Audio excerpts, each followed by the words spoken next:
So the second in command, we nicknamed him Papa Wheelie Chief because he always came on a motorcycle, and he always popped a wheelie for us before he left. So that's we named him Papa Wheelie Chief. That's what we called him.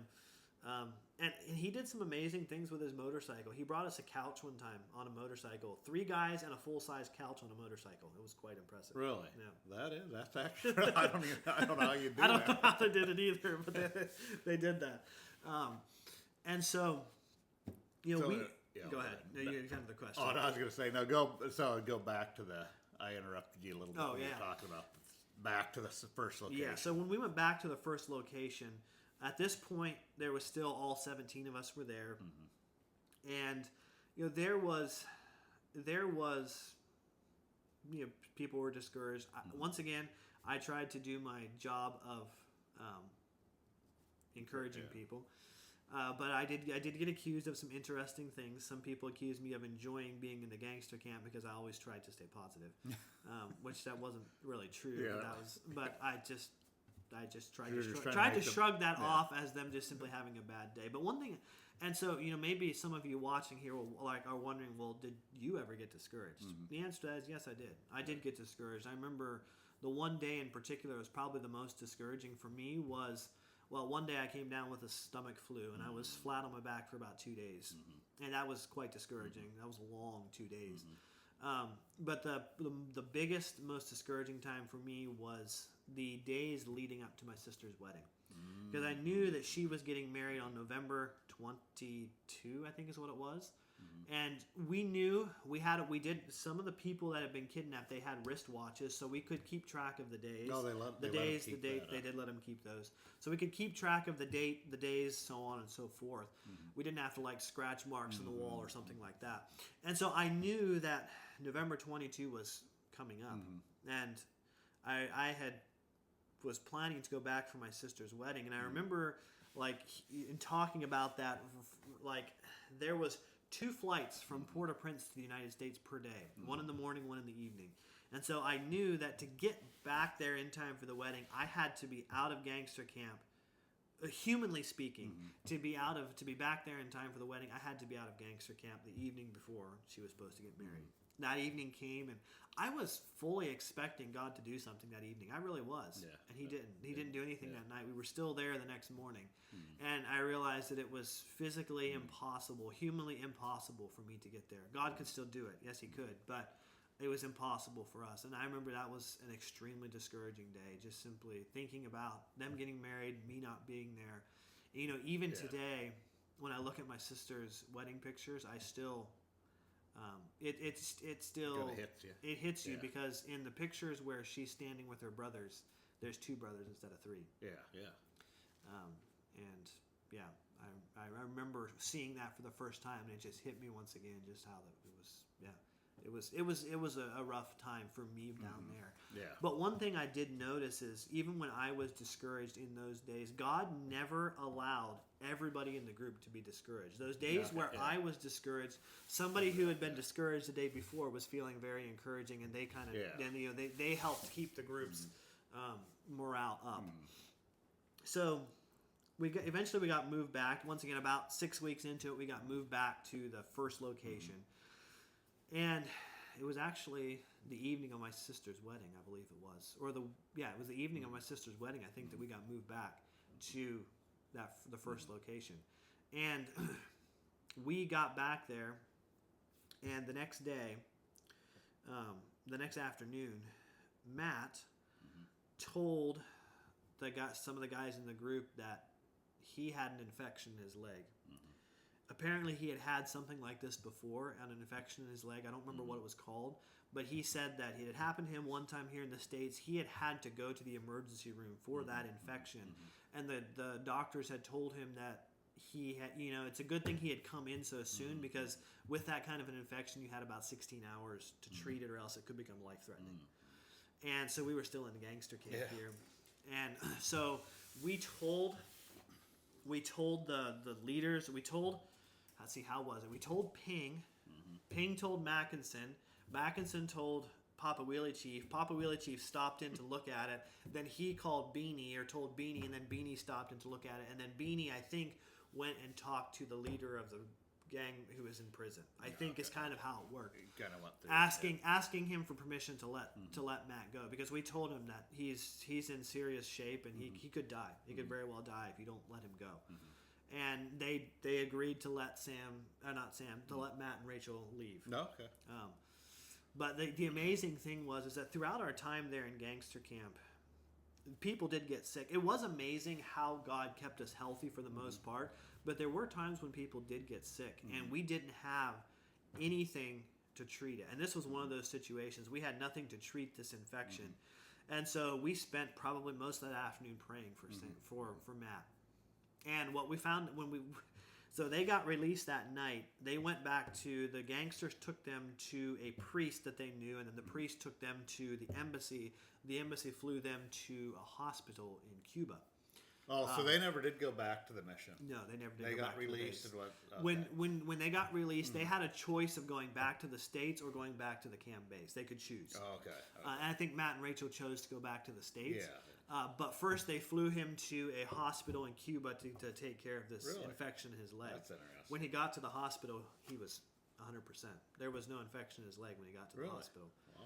And so, and Matt had even told the guys in the group that when they brought the vehicle to take him out with, Matt said he was pretty sure he was already being healed. He said, I probably could walk out to the vehicle, and because I guess he could feel. He would just feel feeling.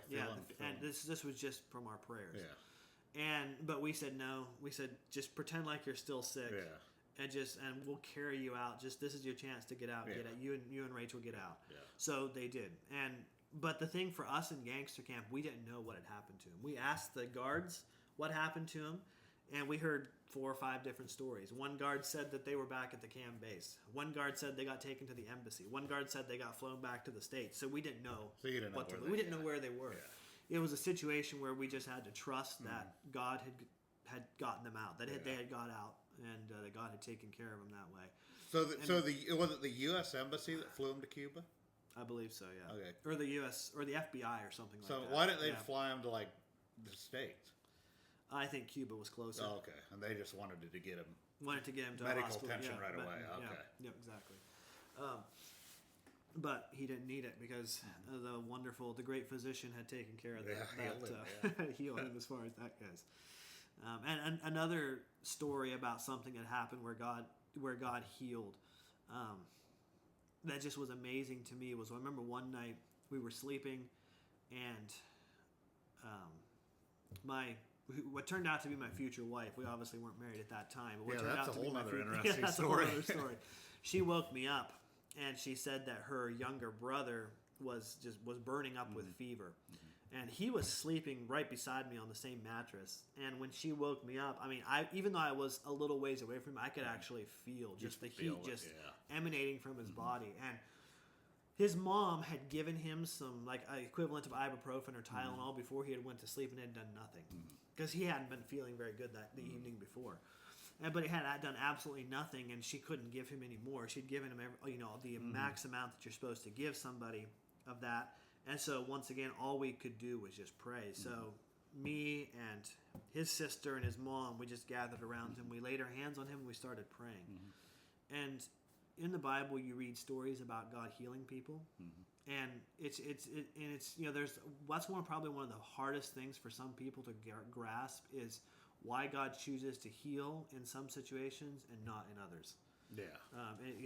And if you try and figure that out with your human mind, you just end up in a situation of just simply being discouraged and almost getting to the point of saying, how can God be good if He's going to heal this person but not heal your not drive yourself your mom? Yeah. Why he didn't heal your mom from cancer when she was dying from cancer? And so we prayed, and it was just like within. I don't know. We didn't have a thermometer, but I would say he probably had 103, 104 degree fever. He was so warm. When children do have that high, you can feel it. And so we prayed, and within 5 minutes, his fever was gone. Really? You could literally, as you were praying, you could feel his body temperature going down, cooling down, just cooling down. Yeah. And I remember after that, I was just like, wow. So God does sometimes heal instantly. Yeah. It was just incredible. And to me, it was almost like, to me, I sometimes, even when I think back to the Haiti experience now, people will come up to me sometimes and they'll say, oh, I'm so sorry you had to go through such a difficult situation. And I don't look at it that way. For me, I feel privileged that God actually put me in that situation so I could see how powerful he was. Because we got to watch him do miracles every single day for us. That wasn't only a physical miracle, but that was like, not only a miracle you could see, but a miracle you could feel, physically feel. Yeah, I mean, because there were numerous times where we ran out of bagged water. Yeah. And the gangsters would grudgingly get us more, but they would tell us, this is all you're getting until, for these next 3 days or something like that. Well, we'd run out of water before that 3 days were up. And we'd ask them, we wouldn't even ask them for water, I don't think. We'd just pray. And they would bring us more. They'd show up with more. So they probably wanted to, there probably was that element too if they wanted to keep you alive. I mean, like you said, you were dollar signs for them, so they didn't want. I mean, we didn't know what was going on behind the scenes, but finding out later, with them when they were in negotiations back and forth with the FBI, there were numerous times where the FBI asked them for proof of life, so they had to, in some way, shape, or form, they had to get proof of life, which typically involved, getting one of us to. They're allowing the FBI to hear one of our voices, like through a phone or something. No, they would do that. Yeah. We didn't know. At the time we didn't know what they were doing. But we found out later, after we got out, that that's what it was. That the FBI was asking for proof of life, and this was their way of doing it. They'd bring a phone, tell us to talk to the person on the other end of the phone, and so we would. And that was just their way of doing proof of life. But you didn't know who you were talking to. No. Did you say anything like try to get us out of here? Or? No, we didn't. Because for all we knew, it was somebody in the gang. They were trying to get us to say something for that. Yeah. So they could, have a reason to do something else to us. Yeah. So you didn't know what. So you didn't. We know were what. very careful with what we said there, as far as that goes. And the one person that we talked to, she was even asking a couple of the guys for their social security numbers, which we found that incredibly strange. We didn't know why. You're like, But anyways, found out later it was just the FBI was just getting proof of life. Yeah. Because at the second location, I remember one day we were praying. We were having our 1 o'clock prayer time, standing around, praying around the circle there, and I heard an airplane flying, which wasn't abnormal because, like I said, we were on that flight path. But this was, I could tell it was a smaller plane, and it didn't just, it didn't go and, come and then fade away. I kept hearing it just over and over, and I started looking around and looking up, and I spotted a little plane up there just doing figure eights over the gangster camp. Really? Just doing figure eights up there. And from that day forward until the day that we escaped, there was always a plane flying over top of us for 6 to 8 hours per day, just circling over top of us. Really? So when that started to when you escaped, how many days was that? It was, for all practical purposes, it was probably close to 25, 30 days. That many days there was a plane. Yeah. They didn't ever, the gangs, there's nothing they could do anyways about it, but I mean.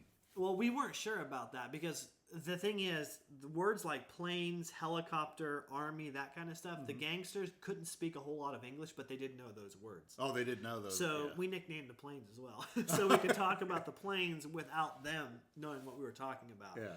Because while we were there, we saw a total of 3 different planes. The one we saw the most often, we nicknamed the DLP because we called it the Dear Little Plane because it was the smallest. Then there was like a medium-sized plane that we saw a couple times, and then the plane that we saw, the biggest one, there was this huge 6-engined turboprop plane we saw one day circling over top of us. I mean, he was way up in the sky. Don't get me wrong, but it was a huge plane. So we nicknamed that one the BFG for the Big Friendly Giant. Yeah. And so we would use those acronyms when we were talking about them, and we would try not to look up at the plane when the guards were around. Yeah. And so I don't know how long into that they saw it, but I know they had to see it at some point. Yeah, at some point they figured probably figured it out. Because one day when we were back at the third location, back at the first location, that big plane was circling up above us, and we took pieces of cardboard and charcoal, and we made some signs on the pieces of cardboard. I think we made an SOS sign, please help, or something like that. And we would go out behind the house where there were no guards, and we would wave it at the plane whenever the plane came around on that side of the circle. Yeah. And shortly after we had started doing that, this big 6-engine turboprop plane came down low, and he buzzed the camp probably about 500 feet off the ground. Really? And then went back up and just started circling again. And so we asked the FBI after we got out, did you see those signs? They said, yeah, we saw the signs. We saw you waving those signs. And so the planes circling over us, we found out after we got out, was the FBI keeping an eye on us. Okay, they were just kind of just... And we asked, somebody asked the FBI, like, you know, why they didn't come in and rescue us. And they said that they considered that. But for the FBI, that's a last-ditch effort. They didn't. The planes were circling up there. They were keeping an eye on us, just making sure we were okay. And as long as we were okay, they were not going to try and come take us by force. They were going to try and negotiate, because they said if we came in by force, the best-case scenario, at least one or two of us would die in the raid, and probably a number of gangsters would too. Yeah. Best-case scenario. Yeah. And so they didn't want to do that unless absolutely necessary. Yeah. Unless we were, you know, being threatened or sick or something like that. Yeah. Like they told us they told us that Andre, the 2-year-old boy, they could tell that he was sick because his stomach was getting bigger as the time went on, which was a little disconcerting when they said that, when you remember that the shower had no ceiling or roof. They were looking, They can see. The FBI can watch. So that was a little disconcerting for the ladies, and when they realized that, but anyway, it was what it was. So, like I said, that planes was circling up above us for every day until, and it could have been there before. I don't know. That was just the first day. That was the first time you actually. Because the FBI never said exactly how long it took them to find us. It didn't take them super long to find us, is what they said, but they didn't give us a specific day as far as that goes. But now, the funny thing is, let's go back to that solar panel. So that night that the solar panel didn't work, it went downhill from there, and that solar panel just worked less and less and less for charging the batteries. But when we got moved back to the first location, they took the solar panel down, and this was like a 4-foot wide, probably 8-foot tall solar panel. Yeah. They took it down and moved it back over to the first location, rigged it up on the roof of that house. And the FBI told us later that was how they knew the gang had moved us again, and that's how they found us. They found the solar panel on the roof, and they knew where we were back at. And the solar panel never worked the whole time after we were taken back to that first location. So they set it up and it still never worked. Never worked. So it just, all it did was just simply allow the FBI to find us again a lot quicker after they moved us that second time. Interesting. But now going back to the whole thing of escaping, because that's kind of where the climax of the story. There's more details I could give, but we could go on and on and on and so on and so forth. But after Matt and Rachel were released, the idea of escaping started growing, because one thing that kind of kept us as well from trying to escape was we weren't sure if Matt would be, in his condition without having his medicine, if he would be able to stand up to we knew it was going to be a long walk. Yeah, maybe run, walk. Yeah. And so with him and Rachel being gone, the idea of being able to walk out started growing as a possibility, because everybody else that was in the camp was in reasonably good health. Yeah. And then we got, I don't know what to call it. I'm going to call it boils for lack of a better term, but then the boils came. So the water that we would bathe and wash our clothes in, we would bathe and wash our clothes in came straight out of a river or a stream, and so it was just teeming with microbes and bacteria and that kind of stuff. And so bug bites, if you got like a mosquito bite or something like that, and then you you would scratch it, and then you would take a shower, you were letting those microbes could get into your skin. And I think even some of us who might have got worms as well. I think we all got worms. But people, like especially my future mother-in-law, she noticed, these things just started popping up everywhere. And I think at one point she had 58 of these infected bug bites. And when I mean infected, they would get these bug bites would get probably about that big, just this puffy red spot with pus in it. And she had like 57 of these just across her body. Hands, arms, neck, feet, legs. And it was, it just got to the point where she could barely sleep. They were so painful. And like I said, she was the oldest. She was in her 50s. And so it just, like, her health kind of started to decline. And, we prayed. We did a lot of praying. But once again, God didn't choose to heal in that situation. He did, he provided strength for her for every day and so on. But I know it was very difficult for her. Was she hit the worst with that? She was hit the worst with that, one of the other ladies, the other single lady who, when I say the other single lady, the only single lady who wasn't one of her children, also got hit with it a little, not as bad, but she had some as well. And so we tried a number of things to try and make these go away, but they weren't working. So at one point we told the gangsters about them, and Beanie showed up one day to look at these bites. And then he left, and we didn't really think a whole lot about it. But apparently in the days preceding after he came to look at him, he managed to get permission from the leader in prison to release my future mother-in-law Cheryl and Kay, the single lady. Okay. But they didn't tell us that they were going to do it. And so one evening, we're sitting there, we're having our prayer time before we're ready to go in bed. And all of a sudden, 3 or 4 vehicles drive in, and Beanie jumps out of one and walks over and grabs Cheryl, pulls her up off the chair, and starts hauling her towards the vehicle. You're like, what?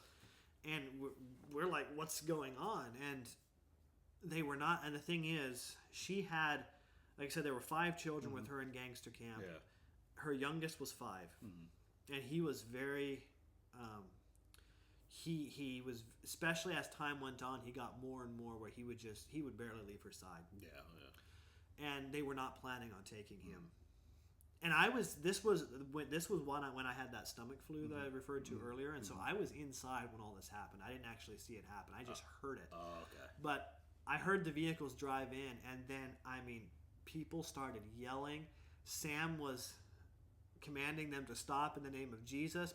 The ladies were screaming. Sheldon was screaming at the top. The 5-year-old was screaming at the top of his lungs.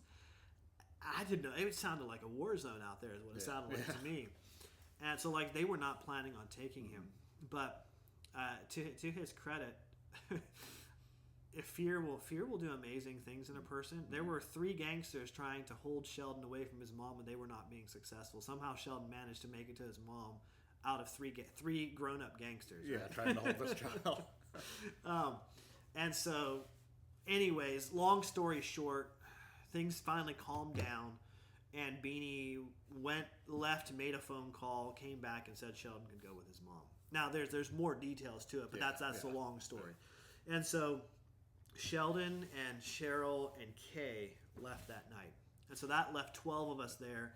So they finally kind of tell you then what was going on So that night, after everything had calmed down, and they had Cheryl and Kay and Sheldon in the vehicle, Beanie told Sam that we were all going to be leaving within the next couple days, in groups of 2 or 3, like they were taking these out. That's what he said. That's all he said, but that's what he said. We found out later, after we had got out, that was an anonymous donor, don't know who it was, I think only the FBI knows who it was, had stepped forward and said they would pay the ransom that the gang was demanding for us so we could get out. And so they paid the ransom, and so the gang had received the ransom, and so they were planning to let us go. Oh, okay. But you didn't know that. We didn't know that. They didn't tell us that. And so the next couple, so we were expecting this to happen. The next couple days went by, and nobody else got released. And we didn't know what was going on. We just kind of assumed this was another one time where the gangsters told us something and it just would never happen. Yeah. Well, behind the scenes, we didn't know about it, but the gang leader who was in prison had decided that he wasn't going to let the rest of us go unless the Haitian government would release him from prison. Oh, okay. he was going to use that. He was going to use us for leverage. And so he basically told the gang they weren't allowed to let us go. Well, there was no way the Haitian government was going to release him out of prison. There was no way the FBI could force the Haitian government to release him from prison. And so one of the guards actually told Sam, I'm assuming the guard knew what was going on. Yeah. He told Sam that we're gonna be there we're gonna be there for another year. Oh, really? Is what he told Sam. So was that like after a couple days later? Yeah, there was like a week or so. Oh, later. a week later. Probably a week or so later, and nothing had happened. Nothing had happened. Yeah. Like Beanie had said was going to happen. Which, it's kind of a side note. The FBI did say that apparently they have had dealings with this gang before in the past, and they did say this was the first time in this gang's history that they had reneged on a deal after a ransom amount was agreed upon and transferred. Oh, okay. But anyways, so it kind of when Beanie made that promise to us and then nothing happened, the whole idea of escaping came back up again. Yeah. And it came up even more strongly because after he told there were a number of the men in the group were starting to get to the point of realizing that they were probably never ever going to release us. Mm-hmm. And the only way that we were going to get released was if we just escaped. Mm-hmm. But once again, they were still, from my perspective, they were still talking like we need to get out and God will meet us outside. So we're back at that place with the thorn bushes. Mm-hmm. So it sounded like they were saying to me that we need to get past the thorn bushes and God will be out there past the thorn bushes and he'll take us back to the base from there. And I don't even know why I felt so strongly the way I did. I just know I did. Mm-hmm. Like my conscience just would not let me do that. Mm-hmm. And so as every day went by and this subject of escaping would come up pretty much every day, and it was like trying to drive a wedge in between us. Mm-hmm. And I've thought about it since we've escaped, and I've come to the realization that Satan tried for 40 some days to attack us as a group and was never successful. He just tried to attack us as a group. Oh, yeah. But he was never successful because, like I said, God never allowed everybody to be discouraged at the same time. Mm-hmm. And Satan was never able to overcome us as a group. Mm-hmm. And then he realized that, well, maybe if he could split us up into individuals, then he would have a better chance of overcoming us. And I think he would have. Mm-hmm. I think it was a solid tactic because there is extreme power in a group. Mm-hmm. And that's one reason why when I look at churches across the United States today and you see so many church splits, I've come to realize that is one of Satan's most powerful tools against a church. Mm-hmm. Because when you have a church that is 100% united, they might not agree on everything 100%, but you're united. You are appreciating everybody for who they are. You're not holding grudges. You're not gossiping. You're not trying to sow discord. When you have got a unified church, there is absolutely nothing Satan can do about that. It terrifies him. And he can't do, there's nothing he can do to that church. And so he's going to do everything he possibly can to sow discord in a church, to make a church just quibble over, if you want to call it, petty things. They may seem important to the people quibbling over them, but in reality, they're petty things. But if he can get them to quibble over those petty things and take sides and this and that, he can really kill that church's witness, and it's really worthless. The church it's not going to be a very strong witness in their community. And so I got to see that firsthand, how Satan was trying to do that with our group. And so like, let me think. I don't get my timeline straight here a little bit, because it's like I want to talk about like the last 3 or 4 days leading up to the delivery, because that's kind of where things climaxed. So I think it was about a week or so before God actually delivered us, when the idea of the tunnel came up. And we talked about the tunnel. This was something that some of the guys were extremely excited to do. And I kind of ran into a quandary, because for myself personally, I didn't have anything against a tunnel, but once again, it kind of felt like we were trying to get out our own way rather than relying on God. And once again, that's just my perspective. I'm not saying I'm right, they're wrong. That's just how I felt. And so I was in a quandary, like, well, if they decide to do the tunnel, do I help them? Like, do I help them dig the tunnel, or what do I do? Well, anyway, so in one of our conversations, we were talking about this tunnel, and I remember I just made the comment. I was like, if you all are so convinced that we should escape, let's skip the tunnel. Yeah. Just set a day that we're going to walk out, pray, and ask God to get us out if He wants us to get out. And then in the middle of the night, just open the doors and just walk out across the yard. Yeah. If God doesn't want the guards to see us, He will not let them see us. Yeah. We never did that. But that did the idea of the tunnel was dropped. And that kind of ended that. That kind of ended the conversation about the tunnel. And the interesting thing is the day we got delivered, that's pretty much what we did. We didn't walk out the door right in front of the guards. Yeah. We went out a back door. Yeah. But the guards were all wide awake. They were watching, keeping watch, that kind of stuff, and we just walked out. Yeah. But how that happened was, there are so many miracles in that in and of itself. So walk us through that in a nutshell. In a nutshell. So back to that first compound. Mm-hmm. So in the building that you have here, you got the building, you got the room we were in first, and then the room that we had once we came back. You've got the L-shaped porch over here, and then the room that the guards used over here. There was a doorway here on this corner of the house, and there was a doorway into the porch out of this other room that we would use. That we used once we came back. When we first were there, this was a door we went in and out of because we just had this room. But when we came back, we used this door, and this door the guards told us we were never supposed to open. Again, that was only they could open that door if they needed to. We were not supposed to open it. Oh, okay. We could. It was held shut by a piece of concrete against the bottom. Was that the back? That was the back side of the house. That would have been been the door facing the other building across the courtyard. Okay, facing the other building. And so, we kind of decided pretty early on that if we were going to walk out some night, that was going to be the door we were going to go out. But the problem was the courtyard in between those two buildings, almost every night, there was a guard sleeping or something in that courtyard. They were very common to have somebody in there. Because the generator they had wired, there was like a tree stuck in the ground right outside that door. Then there's a couple other trees, and they had some ropes strung between the trees and some stuff on top to kind of create some shade for us. And they had taken a power strip and wired the power strip onto that post right outside that door. And so almost every night someone was there charging a phone or their Bluetooth speaker off of that power strip. So it's pretty hard. So it's like, you walk out that door, there's going to be a guard right there in front of you. Yeah. Well, 3 or 4 days before we escaped, one evening we were outside. I think we were having our prayer time before we were going outside, and it started raining. And Haitians hate rain. In fact, they will try. So when it started raining, they ushered us all inside, and they all crammed under the porch on that L-shaped porch.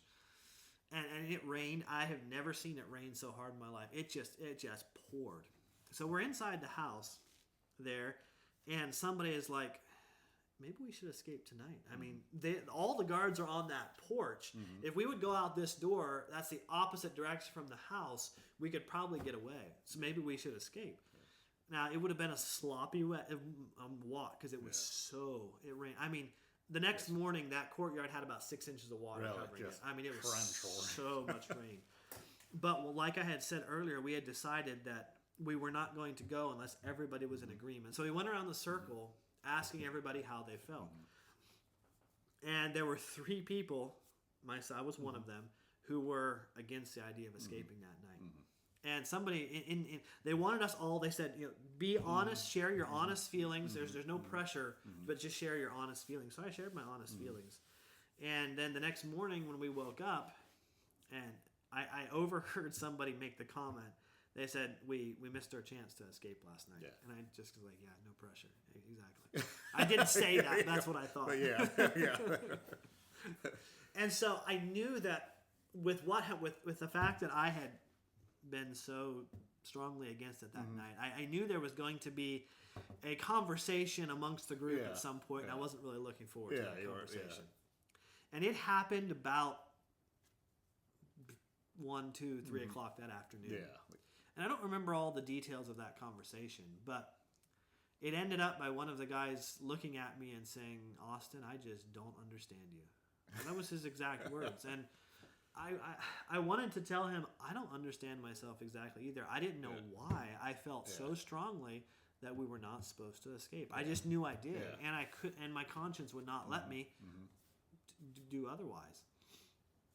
And so that day was a rough day because it was just like the tension the tension in the group was pressure, just you could almost feel the tension. And me and the two people who were that in the night before were so against the idea of escaping. We spent some time that afternoon praying and saying, God, just do something. Just speak to somebody. It doesn't have to be to one of us. Just please speak to somebody in the group. Tell us what we're supposed to do. And he did. He did. He spoke to Ryan Corver the next morning. About halfway through the time of being kidnapped, we had started a 24-hour prayer chain. Like I said, we had those wristwatches. So one of those wristwatches became like our prayer baton, is what we called it. And you would just pass it from person to person. Everybody would take it started out as an hour. Everybody would take an hour time slot, but then eventually it dropped down to a half-hour time slot. And there was a couple times where the person with the watch fell asleep in the middle of their prayer, and it didn't continue on in the night.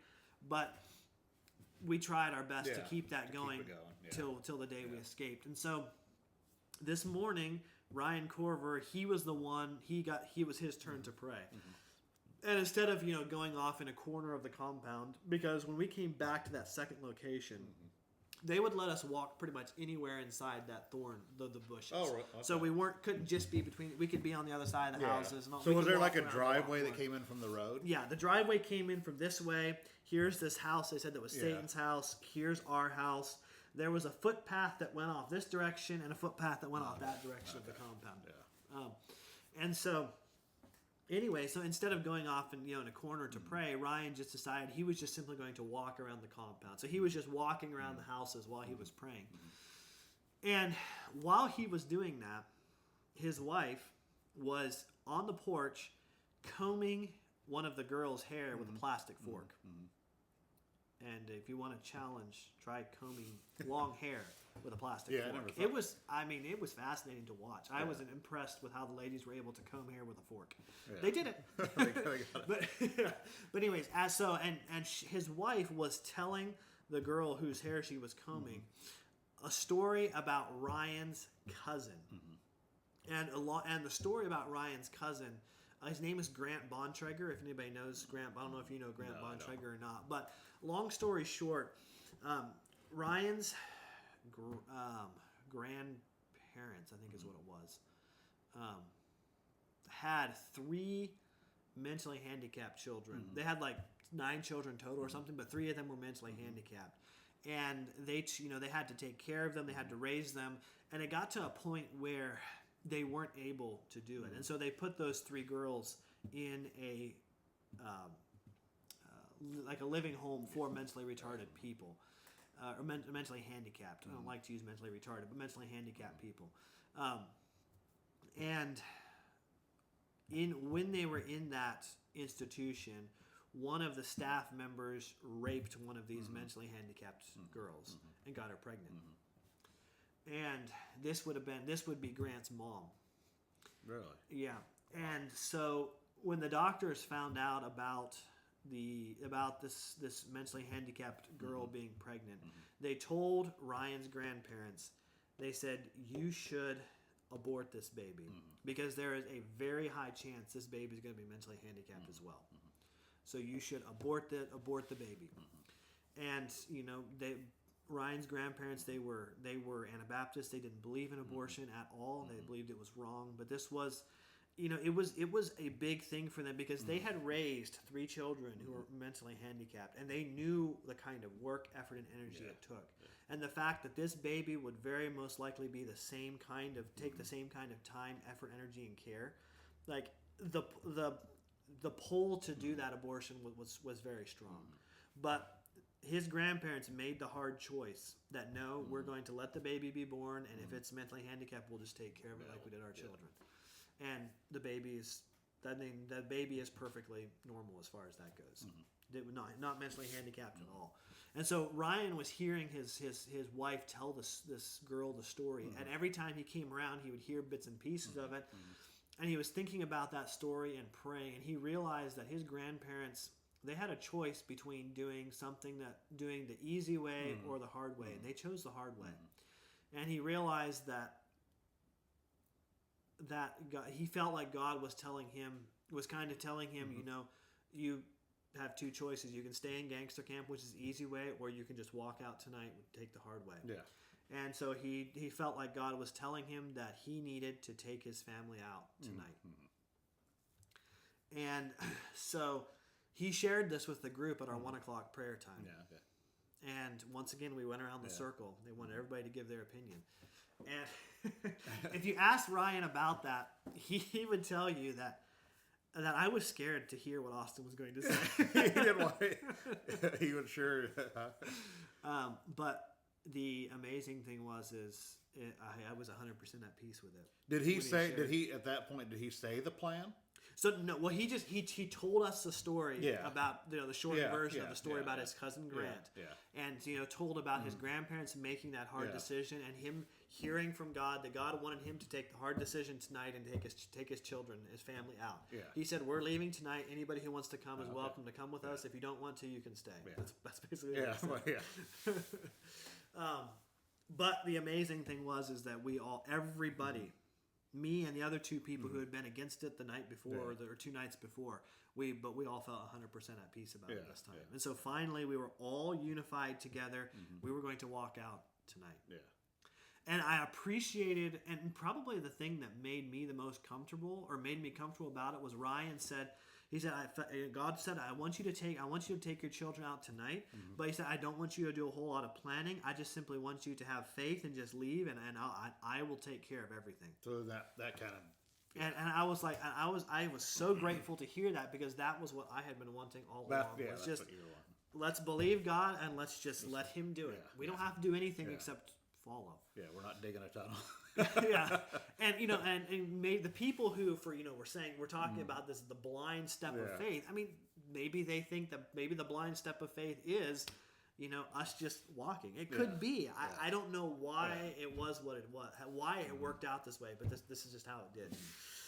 And I'm sure there was a reason for it that we may never even know exactly as far as what all the reason why God chose to do it this way. But anyways. So we did do a couple of things. We packed some water bags, packed them in the diaper bag. We smuggled a stick into the house because we were pretty sure we would need a stick to get that door open. And we decided that we were going to wake up about midnight, 12:30, and that was kind of when we were going to start this escape plan. And we prayed that the guards would all be sleeping. And we also prayed that God would have the generator running. Because the interesting thing about the generator is it had gone with us over to the second location. It had come back with us to the first location, but it hadn't been running a whole lot. Hadn't ran at all. When we came back to the second location, they did use it some. But one day it just kind of started sputtering and stopped working, and the gangsters were over there working on it, and Wes, who's a mechanic, walked over to look at it, and he told the gangsters it needs more oil. It's out of oil. And without oil, an engine's not going to run. And so the Ping said, well, I'll try and get some oil. Well, that was a week ago he had said that, and no oil had come. The generator hadn't run for a week. That night, about 6:30 in the evening, Mackinson showed up at the gangster camp, which was rare because he had already brought supper, and as time was going on, Mackinson was getting less and less willing to get stuff for us. He basically just the bare necessities to keep us alive was all he was willing to get. We could barely get him to get anything, even toilet paper, that kind of stuff. He would barely bring you any of that. But he showed up at about 6:30, and asked Ping, "Why is the generator not running?" And Ping told him, "Well, it's out of oil. It needs more oil." And Max said, "I'll go get more oil." And he left. And within an hour, the generator was running again. Really? So that was another sign, I guess. That was it was just an answer to prayer because, we told God when we were praying, we were like, God, it'd be nice if the generator was running, but if it's not, we're still going to trust you to get us out. Or, or make the generator start running. Make it work without oil or something. Well, he just decided to work through a very, a person who had become very, very hesitant to get us anything. He just went out of his way to get us the oil, and the generator was running. So that was another sign for us that we were doing the right thing. This was the right thing to do. So 12 o'clock, I think it was when the watch was passed to me, and I was supposed to pray, spend a half hour praying. So I did. And while I was praying, I was just listening to the guards outside, because I knew about 1 o'clock others were gonna. People were gonna start waking up, and we were gonna start looking to get out of here. But the guards were far from sleeping. They were like the most active they had been in weeks. It seemed like, just walking around the houses, back, walking to the bathroom, back, shouting, talking, probably smoking, drinking. I'm not sure what all they were doing. They were just noisy. So 1 o'clock, we started waking some people up, and there were enough holes in the walls and that kind of stuff of the houses that we could look out and we could kind of see where all the guards were. So once again, here you've got the house that we were in, you've got Satan's house.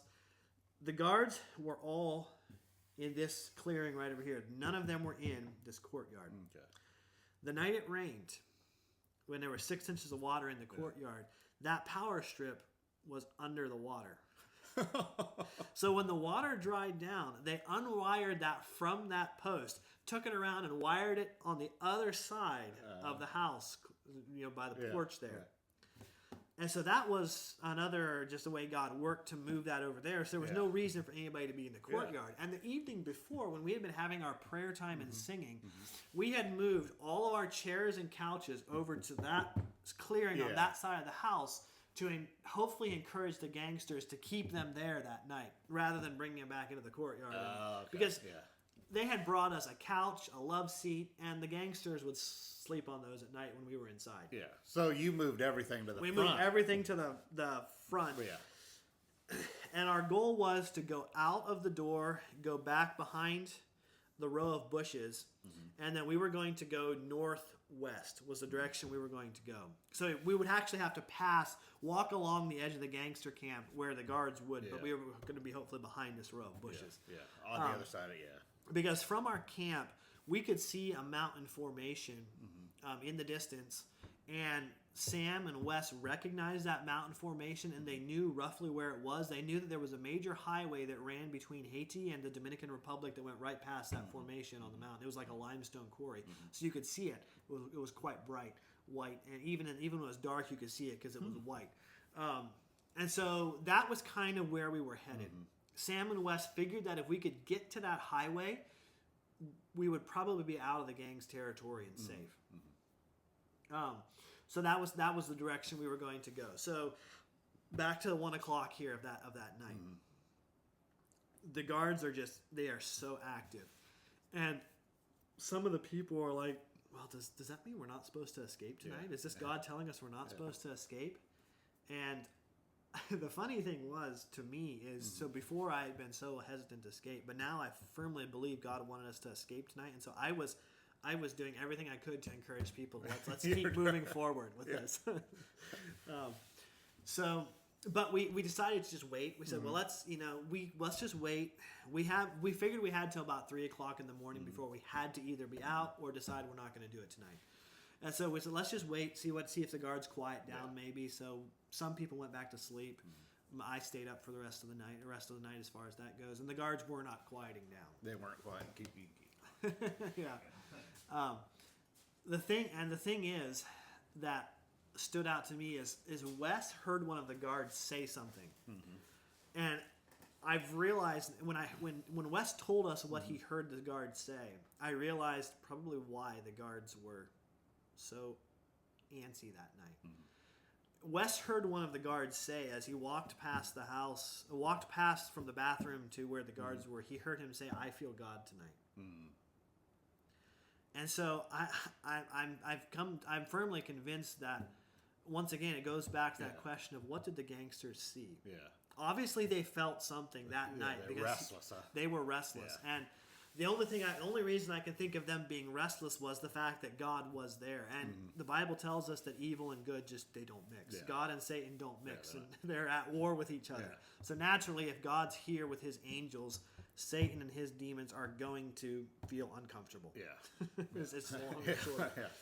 So, anyways, 2:30 rolled around, and we were realizing that a time was running out. We needed to either do something or postpone it.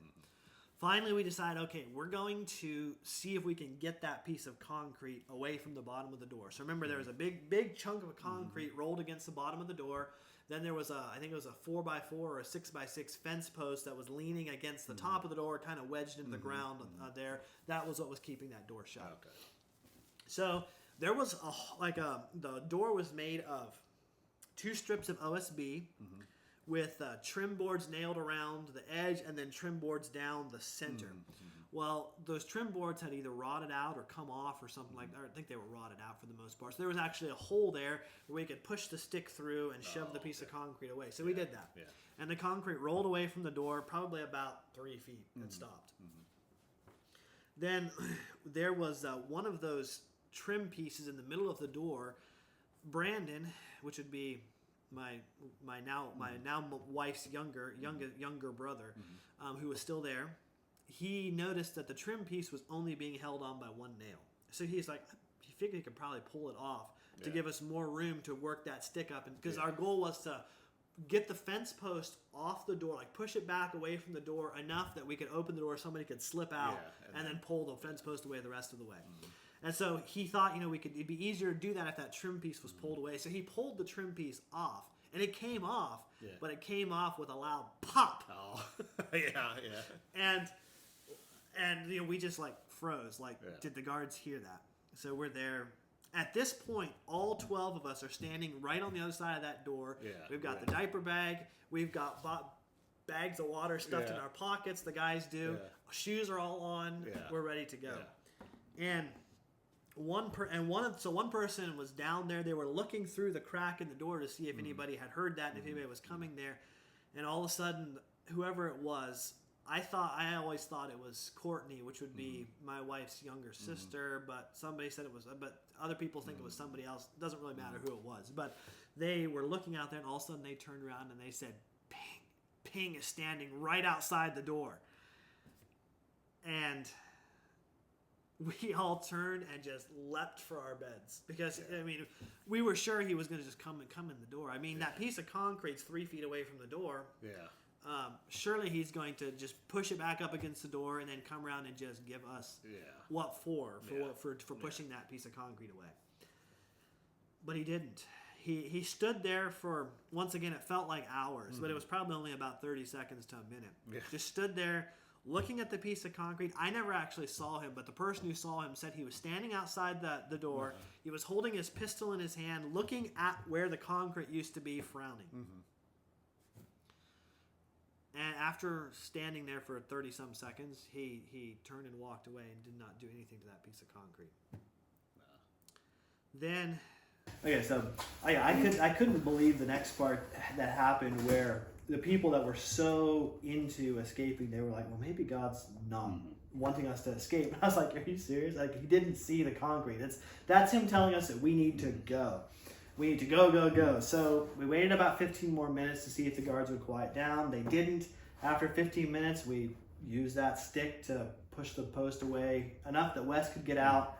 He went into the bathroom, checked to see where the guards were at. There were 3 chairs out there in that clearing on the north side of the camp, the house. 3 guards were sitting in there. The other 5 were sitting under the porch on the couches that they had moved in the night before. After we were done singing and praying when it started raining. It just sprinkled. It didn't even rain very long, but just enough to make them herd us inside and move the couches under the porch, which was fantastic because we were going out the opposite direction was the plan. And so once when Wes, he came back the door, he said it's all clear. We all went out the door, one right after another. The last 2 people, they grabbed the fence post and the piece of concrete, put them back up against the door just like it had been when we got put inside that building the night before. Out behind the bushes, down the row of bushes. So we still had to walk past the guards, as it were. There was a mango tree that was kind of on the northwest corner of the camp. That's where our goal was, to get to that mango tree, because if we got there, we figured we'd be out of sight of the guards and be good to go. So we got there. Then we faced a drainage ditch we had to get across, which wasn't that big of an obstacle. It was narrow enough that most of us could probably jump over, but we had some small children some of us were carrying, and whoever was carrying couldn't jump over the drainage ditch with them. So we walked along the bank of the drainage ditch looking for a narrower spot to get across, or a bridge or something like that. Didn't find anything, so finally we just got across however you could. Some people just kind of walked across, kind of fell in, slogged their way across. And I maintain so much that God has such a sense of humor, because we walked down along the other side of the drainage ditch. We continued walking along for a couple hundred more yards, and we found a bridge that we could have used to just walk across and not get wet. But anyways, from there on, we just headed out across the country. The goal was to put as much space between us and the camp as possible for the first hour and a half, so just following the path of least resistance. And then, every time as we were walking that night, every time we ran into a situation where we didn't know what we were supposed to do, we just stopped, somebody prayed, and we kept walking. And we did run into a lot of times where we didn't know what to do. God took us right down the main street of a village, and there was people there. We saw animals, a donkey staked out in front of a house just looking at us, and we looked at him, and we decided we'd just keep our relationship quiet. But we did not see a single person the whole time. So then kept on walking out of the village, came to a big body of water. We weren't sure if it was the ocean or not. We didn't really have a choice. We couldn't go across this body of water, so we just followed the shore around. And by this point, the moon, which was almost a full moon, we had good light up to this point to walk in. By this point, the moon was almost set. And we ran into the briar patch. I mean, it reminds me of Thornton Burgess, Peter and the Briar Patch. I mean, there were just thorns everywhere. There was thorn bushes, thorn trees, 25-foot high cactuses. There was also a species that's called the jumping cactus that literally will shoot its cactus barbs out at you when the vibrations of your foot on the ground trigger it. And those are so painful to pull off. Even through a pair of jeans, it feels like your skin's going to rip off underneath when you're pulling that off. But once again, you just kind of sacrifice for each other, because if you got to a spot where there was a particularly big thorn bush or tree, somebody from the group would literally just step in and just bear hug the tree and hold it out of the way for everybody else while they filed past, and they would just fall in behind, and we just keep single file through this thorn patch. And it was so thick in there that even if I were to go back today in broad daylight, which I'd love to do, but I'm pretty sure that we would not even be. Walking through it in broad daylight would be hard to follow our path. Numerous times we prayed and asked God for a path to go through this thorn bush or this briar patch. We were kind of thinking a wider, more comfortable road, but He never gave us that. But He did make a path through the thorns, because we came out on the other side, and very few of us had any scratches on us as far as that goes. It was a miracle in that regard. Came out on a road about dawn, and we faced a dilemma of what do we do now? Do we follow the road, because it went west, and we wanted to go more northwest? And also, a road is kind of a bad place to be. When it's light outside, it's not very easy to hide if you need to. We decided we would walk down the road a little ways. We hadn't gone very far, and Melody, who was carrying her 11-month-old baby, tripped and fell right on top of the baby without being able to break her fall that much. And the baby starts screaming.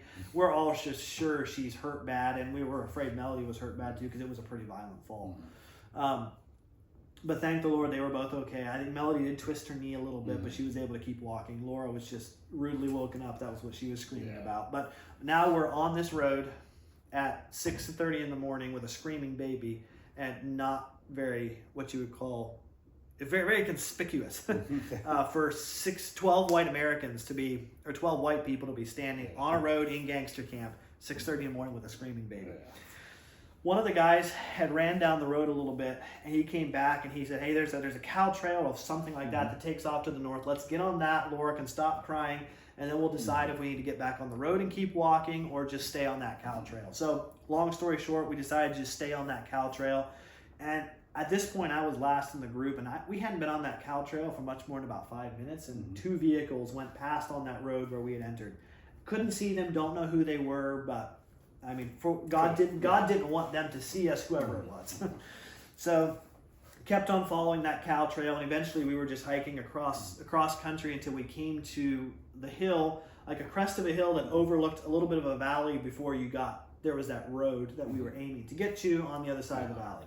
And then we were like, now what do? Like, do we stop somebody on the road to get them to help us? Do we try and find somebody local here to get a phone? Do we hike down the road to a police station, because Sam knew there was a police station a mile or so down this road?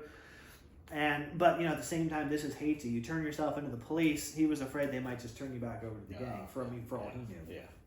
Because the Haiti police force is not what you would call known for its being what's the word I want? It's not known for being not. Can't think of the word either. Yeah, I can't think of the word right now. It's corrupted anyway. Corrupted, yeah. It's not known for being incorruptible or whatever you would call it. Known for being corrupted. Mm-hmm. And so once again, we stopped, we prayed about it, and we felt like God was telling us, find somebody who has a phone. And I remember somebody saying that, God, He got us out of the gangster camp. He didn't let a single person see us up to this point. God will make sure that the first person we meet is the person He has in mind to help us. And that's exactly what happened.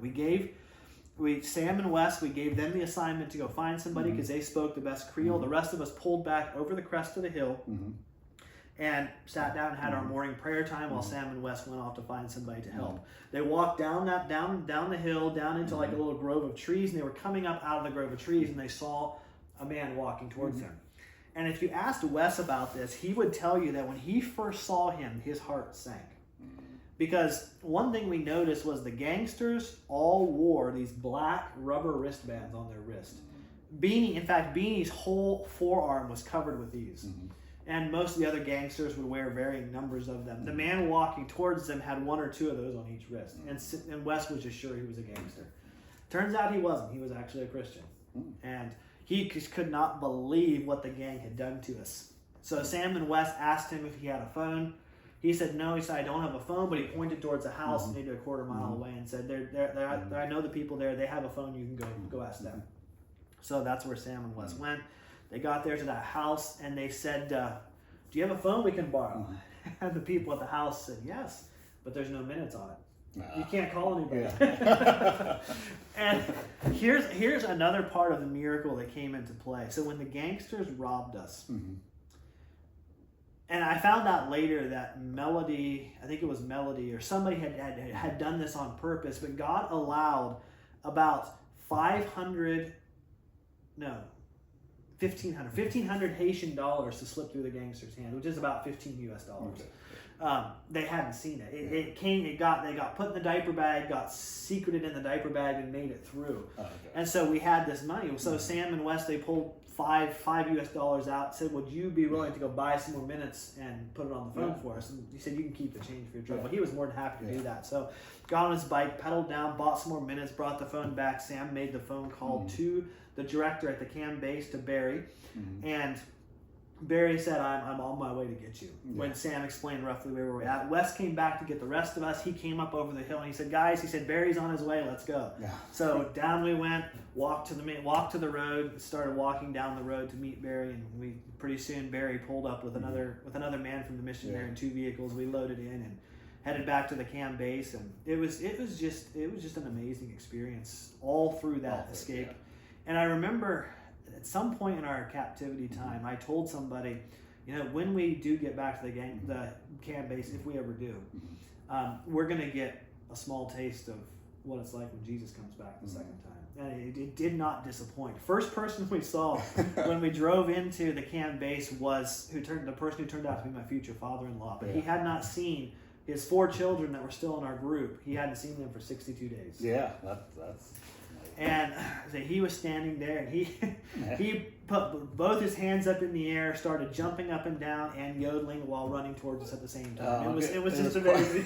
Quite a yeah, and it was just like, people just came from all over the CAM base there. Just all. You didn't. I didn't even know them, but you were hugging, you were crying, you were laughing together, you were thanking and praising God for what He had done, and I do believe that's what it's going to be like when Jesus comes back to get His followers, and we meet there in heaven together.